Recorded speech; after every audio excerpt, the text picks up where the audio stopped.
جی السلام علیکم، کیسے مزاج ہیں؟ امید ہے کہ آپ سب خیر و عافیت سے ہوں گے۔ میں ہوں آپ کا ہوسٹ عبدالمناف۔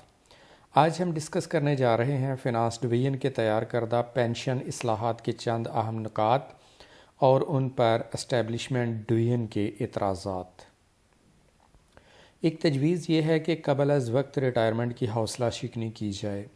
اگر کوئی ملازم پری میچور ریٹائرمنٹ لے تو اسے 3% سے لے کر 10% تک جرمانہ کیا جائے۔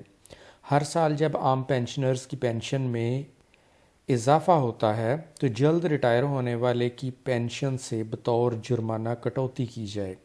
اس تجویز پر اسٹیبلشمنٹ ڈویژن کا اعتراض ہے کہ قبل از وقت ریٹائرمنٹ اپلائی کرنے والوں کے پاس معقول وجہ ہوتی ہے، ان کی مجبوریاں ہوتی ہیں، ایسے حالات میں جرمانہ عائد نہیں کرنا چاہیے۔ پینشن کیلکولیٹ کرنے کے لیے فارمولے میں ملازم کی کرنٹ بیسک پے استعمال ہوتی ہے۔ پینشن ریفارمز کی ایک شک یہ ہے کہ آخری بیسک پے کی بجائے آخری 36 ماہ کی بیسک پے کی اوسط استعمال کی جائے، پھر اس کے 70% کی بنیاد پر پینشن طے کی جائے۔ ایسا کرنے سے گریجویٹی اور پینشن میں بہت کمی ہو جائے گی، ملازمین کو لاکھوں روپے کا نقصان ہوگا۔ چونکہ ملازمین کو اس تجویز سے نقصان ہوگا، اس لیے اسٹیبلشمنٹ ڈویژن نے اس پر اعتراض کیا ہے۔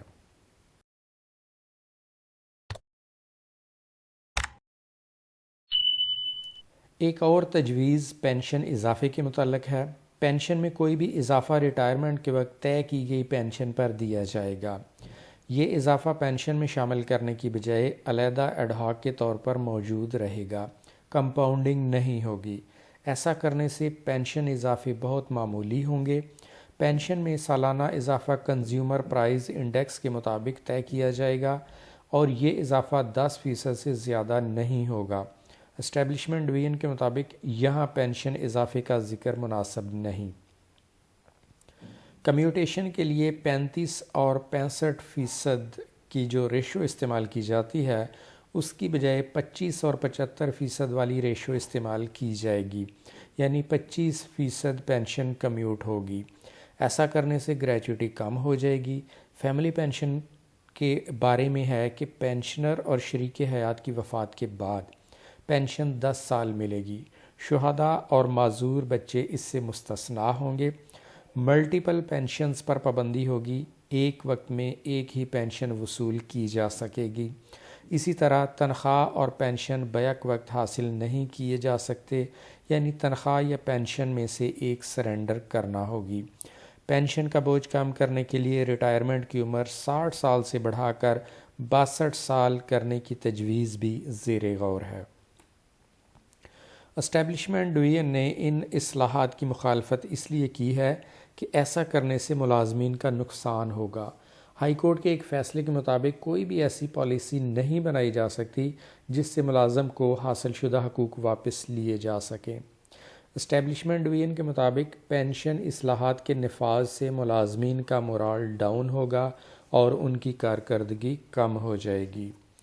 عام تاثر یہی دیا جا رہا ہے کہ پینشن اصلاحات پے اینڈ پینشن کمیشن کی سفارشات پر تیار کی گئی ہیں، لیکن پے اینڈ پینشن کمیشن کی تو اور بھی بہت سی سفارشات ہیں، ان پر عمل درآمد کیوں نہیں کیا جا رہا؟ اصل میں IMF کی جانب سے پریشر ہے کہ بجٹ پر پینشن کا بوجھ کم کرنے کے لیے پینشن اصلاحات نافذ کی جائیں۔ پینشن اصلاحات جلد یا بدیر نافذ ہونی ہی ہیں، شاید ان میں کچھ ترامیم کرنا پڑے، بہرحال یہ نافذ ہوں گی۔ تو جو لوگ ریٹائرمنٹ لینا چاہ رہے ہیں وہ ان اصلاحات کے نافذ ہونے سے پہلے ریٹائرمنٹ لے لیں تو بہتر ہے۔ ویورز، یہ تھیں آج کی کچھ معلومات۔ امید ہے کہ آپ کو ویڈیو پسند آئے گی۔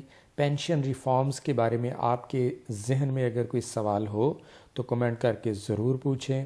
اسی کے ساتھ اجازت چاہوں گا۔ اپنا خیال رکھیں، خوش رہیں۔ ملاقات ہوگی نیکسٹ ویڈیو کے ساتھ، تب تک کے لیے اللہ حافظ۔